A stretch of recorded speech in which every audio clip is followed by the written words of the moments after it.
للعالمین صدق اللہ مولانا العظیم۔ حاضرین محفل، السلام علیکم ورحمۃ اللہ وبرکاتہ۔ اللہ رب العزت جل وعلا کی ہم پر بے پناہ مہربانی ہے کہ اس نے ہمیں آقائے نامدار احمد مختار مدنی تاجدار دونوں جہاں کے سردار حضرت محمد مصطفیٰ رسول خدا صلی اللہ تعالی علیہ وآلہ وسلم کی بابرکت امت میں پیدا فرمایا۔ سامعین کرام، درس حدیث کا یہ مقدس سلسلہ جو کئی ہفتوں سے بند رہا، بکرمہ تعالی دوبارہ جاری ہوا۔ مولائے کریم ہماری اس حاضری کو قبول فرمائے۔ اللہ کے پیارے نبی محمد عربی صلی اللہ تعالی علیہ وآلہ وسلم نے فرمایا، ان اللہ لا يقبل من العمل الا ما كان خالصا وابتغي به وجهه۔ بے شک اللہ اسی عمل کو قبول کرتا ہے جو عمل خالص رہے اور جس کے ذریعے اللہ کی رضامندی طلب کی جائے۔ حدیث کا مطلب بالکل واضح ہے۔ رسول کریم صلی اللہ تعالی علیہ وآلہ وسلم یہ سمجھا رہے ہیں کہ عمل تو سب کرتے ہیں، مگر کامیاب وہی ہے جس کا عمل خدا قبول کر لے۔ بندہ رات بھر عبادت کرے اور خدا کہے کہ میں تیرے عمل کو قبول نہیں کیا تو کیا فائدہ؟ دیکھیے، بہترین شادی خانہ لیا گیا، لاکھوں روپے سے اسے سجایا گیا، عمدہ بریانی پکائی گئی، بے حساب لوگ بلائے گئے، ساری چیزیں ہو گئیں۔ نکاح کے وقت پر دولہا نے کہا میں نے قبول نہیں کیا، تب کیا ہوگا؟ نکاح ہوگا؟ سب بیکار اور ساری چیزیں بے مزہ ہو جائیں۔ تو یہ دولہا جب تک قبول نہ کرے شادی کی محفل بیکار ہے۔ رب تعالیٰ اگر قبول نہ کرے تو تمہارے عمل کی حیثیت کیا ہے؟ تو عمل کو رب کی بارگاہ میں قبولیت کے قابل بنانا ہے تو لازمی ہے کہ تمہارا عمل خالص رہے۔ ہم جب کوئی زیور خریدنے جاتے ہیں تو دیکھتے ہیں یہ خالص سونا ہے کیا، پیور گولڈ ہے کیا؟ تو پیورٹی ہم پسند کرتے ہیں، پروردگار بھی پیورٹی پسند کرتا ہے۔ جو عمل تم کرو وہ خالص رہے، یعنی اس میں مکسنگ نہ رہے۔ اللہ کے لیے بھی عمل کرتا ہوں، لوگوں کے لیے بھی عمل کرتا ہوں، ان کو بھی راضی کرنا، ان کو بھی راضی کرنا، خدا کو بھی راضی کرنا، یہ چیز خدا کو پسند نہیں۔ خالص تمہارا عمل خالص رہے، اور عمل خالص رہنے کا مطلب کیا ہے؟ نبی کریم صلی اللہ علیہ وسلم نے دوسرے جملے میں اس کی وضاحت کی کہ وَابْتُغِیَ بِهِ وَجْهُ، اللہ کا چہرہ لفظی ترجمہ ہے، مگر مطلب ہے اللہ کی خوشنودی۔ اللہ کی خوشنودی کے لیے چہرے کا لفظ استعمال کیا جاتا ہے ہماری زبان میں بھی۔ آپ کی صورت سے یہ کام کیا، ہم عموماً کہہ رہے ہیں آپ کی صورت دیکھ کر میں اسے اپنے گھر میں آنے کی اجازت دیا۔ آپ کی صورت کے لیے کا مطلب کیا؟ آپ خوبصورت ہیں یا آپ کی ناک لمبی ہے، آپ کی آنکھیں بڑی ہیں اس لیے نہیں، آپ کی صورت کے لیے میں کیا کا مطلب آپ کی خوشی کے لیے میں کام کیا۔ تو خوشی کا معنی بیان کرنے کے لیے چہرہ یا لفظ آپ کا چہرہ اڑا گیا اس لیے میں چھوڑ دیا، یعنی آپ کو ناراض نہیں کرنا چاہتا تھا اس لیے میں نے یہ کام کیا، تو وہی محاورہ عربی زبان میں بھی ہے، اور عربی زبان تو اصل ہے، اور ہماری اردو تو اسی عربی سے نکلی ہوئی ایک شاخ۔ یہ کہنا بھی درست ہوگا کہ عربی زبان ماں ہے تو اس کی اولاد ہے اردو زبان۔ تو اللہ کی خوشنودی عمل کرنے کے بعد، عمل کرنے سے پہلے، عمل کے موقع پر آپ کے دل میں یہی آرزو رہے کہ میرا رب مجھ سے راضی ہو جائے، تب جا کر آپ کا عمل اس قابل بن جاتا ہے کہ پروردگار کہتا ہے کہ میرے بندے میں نے تیرے عمل کو قبول کر لیا۔ اگر یہ چیز نہ ہو، اس میں اگر آمیزش ہوگی، آمیزش کیا ہے؟ ملاوٹ۔ ملاوٹ کا مطلب دوسرے کی رضامندی کا بھی خیال کرنا، تو یہ خیال کو نکال، دوسرے کی رضامندی کا خیال دل میں آئے تو اسے توڑنا چاہیے، جیسے دھول گر گئی تو اسے جھٹکنا چاہیے، کوئی گندگی پڑ گئی تو ہم فوراً کیا کرتے ہیں؟ اسے جھٹک کے اسے صاف کر کے نکال دیتے ہیں۔ اسی طرح شیطان ہمارے دل میں دھول جھونکتا رہتا ہے، کیسے؟ ان کو راضی کرو، ان کو راضی کرو، تو اس دھول کو صاف کرنا۔ ارے اسے کیا راضی کرنا ہے؟ جس کو راضی کرنا ہے وہ راضی ہو جائے تو دوسرے کی رضامندی سے ہمیں کیا، دوسرے کی ناراضگی سے ہمیں کیا؟ اس طریقے سے اگر ہم توڑ دیں گے تو پھر شیطان پلید مایوس ہو جاتا ہے۔ اگر ہم دوسرے کی رضامندی کا خیال کریں گے تو شیطان بہت خوش ہو جاتا ہے، اسے میں گڑھے میں گرایا، بیوقوف گر گیا، میں اسے دھوکہ دیا، یہ دھوکہ کھا گیا۔ مگر خیال کو اگر ہم بدل دیں، شیطانی وسوسہ تو دل میں آئے گا ہی، کیونکہ اس ظالم کو وسوسہ ڈالنے کا پاور ہے، اختیار ہے، اس وسوسے کو ہٹانے کا پاور اللہ نے ہم کو دیا ہے۔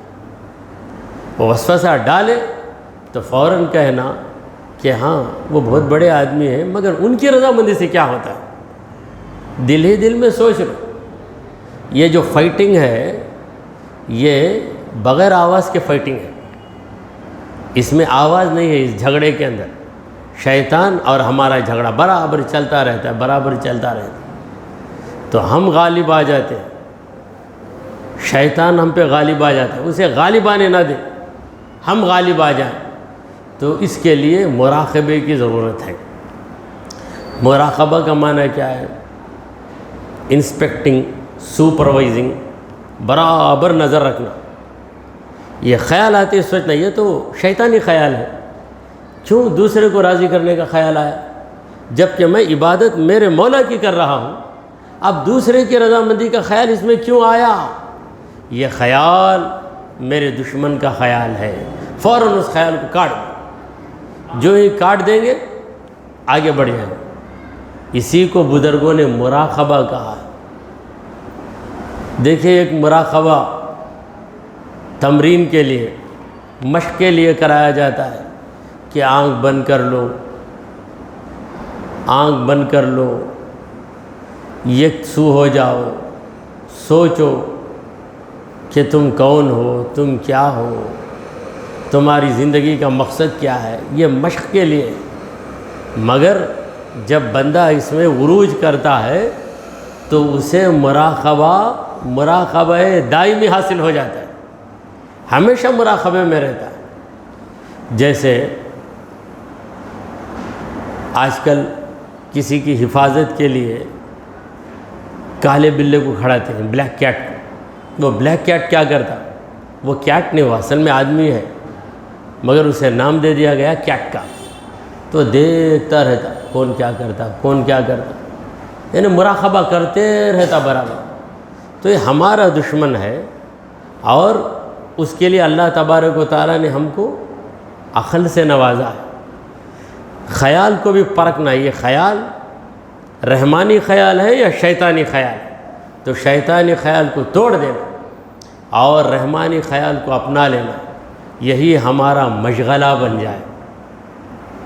یہ اگر مشغلہ بن گیا تو لوگ سمجھیں گے کہ ہم خاموش بیٹھے ہیں، مگر اندر اندر لڑائی برابر جاری رہتی، اور اسی لڑائی کا اللہ نے حکم دیا ہے۔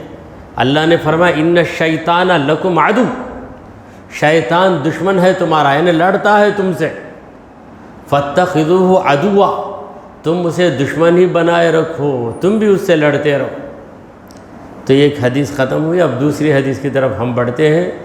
قال رسول اللہ صلی اللہ علیہ وسلم، اللہ کے پیارے نبی محمد عربی صلی اللہ علیہ وسلم نے فرمایا، رب صائم لیس لہ من صیامہ الا الجوع ورب قائم لیس لہ من قیامہ الا السحر۔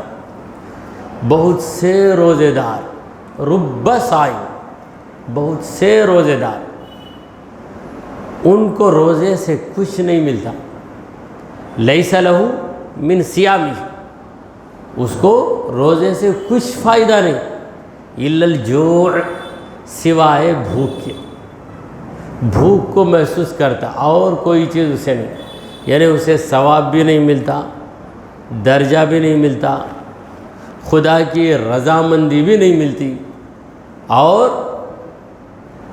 عبادت اس کی وہ عبادت ہی نہیں۔ ورب قائم، بہت سے شب بیدار ہیں، رات میں جاگ کر گزارنا، اسے کہتے ہیں قیام اللیل۔ قیام کا معنی کھڑے ہونا، مگر اصطلاحی معنی ہے رات جاگ کر خدا کی عبادت کرنا۔ آپ بیٹھ کر قرآن کی تلاوت کریں گے رات میں تو اسے بھی قیام اللیل میں شامل کیا جائے گا۔ اتحیات تو بیٹھ کر ہی پڑھیں گے، کھڑ کر تو کوئی نہیں پڑھتا اتحیات، نہیں مجھے کھڑنے کا زیادہ شوق ہے، میں کھڑ کے اتحیات پڑھتا ہوں، نہیں پڑھ سکتا۔ خلاف پیمبر کسے رہ گزید کہ ہرگز بمنزل نہ خواہد رسید۔ نبی کے راستے کے خلاف کوئی چلے گا تو منزل کو نہیں پہنچ سکتا، لڑک کر گڑھے میں گر جائے گا۔ نبی نے کہا کہ بیٹھ کر اتحیات پڑھو، بیٹھ کر ہی پڑھنا، رکوع میں سبحان ربی العظیم ہی پڑھنا، نہیں مجھے قرآن کی تلاوت کا بڑا شوق ہے، رکوع میں جا کے شروع کر دیا الف لام میم ذالک الکتاب لا ریب فیہ، تو کیا اس کا عمل پیارا ہے؟ نہیں، غلط، نبی کے طریقے سے ہٹ گیا، تو خلاف پیمبر کسے رہ گزید۔ نبی کے راستے کے خلاف کوئی دوسرا راستہ اختیار کرتا ہے، اس کے بارے میں اللہ والے شاعر کہتے ہیں کہ ہرگز بمنزل نہ خواہد رسید، منزل کو ہرگز پہنچ ہی نہیں سکتا۔ حضرت جنید بغدادی قدس سرہ العزیز فرماتے ہیں الطرق کلھا مسدودہ، الطرق کلھا مسدودہ، راستے پورے بند ہیں، کوئی راستہ نبی کی طرف، کوئی راستہ خدا کی طرف لے جانے والا نہیں، سارے راستے بند ہیں، الا طریق رسول اللہ، سوائے ایک راستے کے، وہ اللہ کے نبی کا راستہ ہے، اسے اپناؤ تو رب تک چلے جاؤ گے، اس سے ہٹو گے تو وہاں پر دیوار بندش بن جائے گی، رب کی طرف نہیں پہنچ سکتے۔ تو اب یہاں پر حضور پرنور سید عالم صلی اللہ علیہ وسلم فرما رہے ہیں کہ وہ رب قائم، بہت سے رات کو قیام کرنے والے ایسے ہیں، لیس لہ من قیامہ الا السحر، انہیں ان کے قیام سے کوئی چیز ملنے والی نہیں سوائے جاگنے کے، جاگیں گے۔ روزے دار صرف بھوکا رہے گا، یہ رات کو عبادت کرنے والا صرف جاگے گا، کچھ نہیں ملے گا۔ مطلب کیا ہے؟ مطلب یہ ہے کہ عبادت کی جو روح ہے، روح وہ اس میں نہیں ہے۔ جیسے ہاتھ بھی ہے، پاؤں بھی ہے، آنکھ بھی ہے، کان بھی ہے، زبان بھی، سب ہے، مگر روح فقط نکل گئی۔ اب روح نکل گئی تو کیا فائدہ؟ کچھ فائدہ نہیں۔ آنکھ ہے دیکھتی نہیں، زبان ہے بولتی نہیں، ہاتھ پکڑتا نہیں، پیر چلتا نہیں، روح نکل گئی۔ تو عبادت کی روح کیا ہے؟ عبادت کی روح ہے ابتغاء رضوان اللہ، اللہ کی رضامندی کی طلب، اللہ کو خوش کرنے کی تمنا۔ یہ تمنا، یہ آرزو، یہ ہے عبادت کی جان۔ اگر جان نکل گئی تو آدمی بے جان ہو جاتا ہے، جب بے جان ہوتا ہے تو سب اس سے انجان ہو جاتے، اس کا نام بھی نہیں لیتے۔ کیا بولتے؟ میت آ گئی کیا، یا باڑی آ گئی کیا، اس کا نام حاجی صاحب آ گئے کیا نہیں پوچھیں گے۔ جب تک زندہ تھے السلام علیکم گھر میں جائے، حاجی صاحب آ گئے، مسجد سے حاجی صاحب آ گئے۔ وہی حاجی صاحب کا انتقال ہو گیا، ہسپتال میں ہے، ہسپتال سے حاجی صاحب آئے نہیں، ہسپتال سے باڑی آ گئی کیا، لاش آ گئی، میت آ گئی۔ تو ایسے الفاظ بولے جاتے ہیں۔ تو وہ عبادت جس میں جان نہیں ہے، اس عبادت کو عبادت کا نام نہیں دیا جائے۔ تو روزہ رکھتا ہے کوئی، اللہ کو راضی کرنے کا جذبہ اس کے اندر نہیں ہے، تو حضور فرماتے ہیں روزہ رکھنے سے اسے کوئی فائدہ نہیں۔ کوئی قیام اللیل کر رہا ہے مگر اللہ کو راضی کرنا یہ مقصد نہیں ہے اس کا، بلکہ سوچ کے قیام اللیل کرتا کہ میں سویا تو سب کیا بولیں گے مجھے، سارے غصے میں آ کر بولتا، دن میں پورے ظالمہ چل جاتے نا، کھڑے ہو جاتے نا نماز پڑھنے، یہ ایک جنازہ بھی سویا تو میں بھی سو جاؤں گا نا، یہ سوچ کے مجبوری سے پڑھتا نماز۔ تو یہ پڑھتا مجبور ہو کر، دل لگائے بغیر پڑھتا۔ پروردگار تو باخبر ہے، اس کی نیت سے پروردگار باخبر ہے، لہٰذا اللہ تبارک و تعالیٰ نہ اسے جزا دے گا، نہ اسے اپنے قریب کرے گا، نہ اس کے عمل کو پروردگار مقبول بنائے گا۔ دوسری حدیث ختم ہوئی، اب تیسری حدیث پیش خدمت ہے۔ اللہ کے پیارے نبی محمد عربی صلی اللہ تعالی علیہ وآلہ وسلم فرماتے ہیں، لا قدست امت لا يعطى الضعیف فیہا حقہ غیر متعتع۔ وہ امت کبھی پاک نہیں رہ سکتی، اس امت پر خدا کی برکت، خدا کی رحمت اتر نہیں سکتی۔ یعنی وہ امت، وہ قوم، جس قوم کے اندر یہ برائی ہے کہ لا يعطى الضعیف فیہا حقہ، اس قوم میں جو کمزور ہے اس کا حق اسے نہیں دیا جاتا، کمزور کو دبا دیا جاتا ہے، کمزور کو اس کا حق نہیں دیا جاتا، تو ایسی قوم کبھی کامیاب ہو نہیں سکتی۔ ہم سمجھتے ہیں کہ کسی کمزور کو ہم دبا کر بہت بڑے آدمی بن گئے، مگر اسے دبانے کے بعد ہم پر جو مار پڑے گی وہ تو یقینی ہے۔ رسول کریم صلی اللہ علیہ وسلم نے فرمایا کہ غیر متعتع، جب تک وہ غریب، وہ کمزور بہت زیادہ تکلیف نہ اٹھائے، بہت زیادہ گزارش نہ کرے، تڑپ تڑپ تڑپ تڑپ کر اپنا حق لیتا ہے، 10 بار اسے گھما کر۔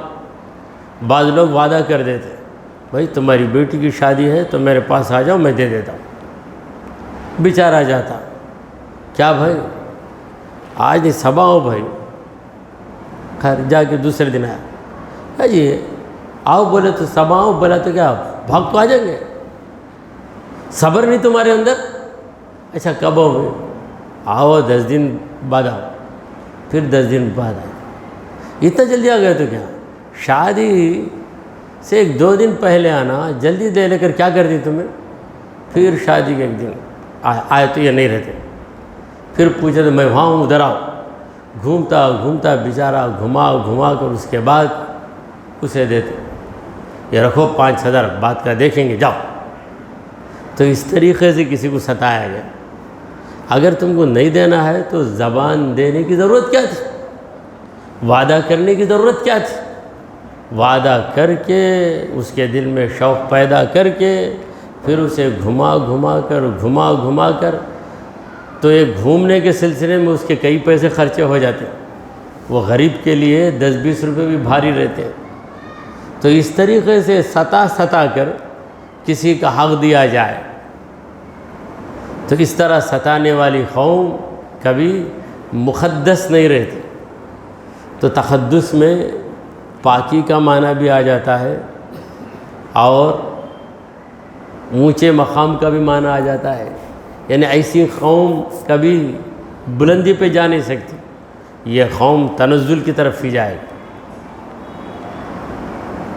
تو الحمدللہ 3 حدیثیں بیان ہوئی ہیں، تو اسی پر اکتفا کرتے ہوئے دعا کیجئے کہ پروردگارا ہم نے جو کچھ کہا اور سنا اسے قبول فرما لے۔ اے اللہ ہمارے گناہوں کو معاف فرما، ہماری خطاؤں کو درگزر کر دے۔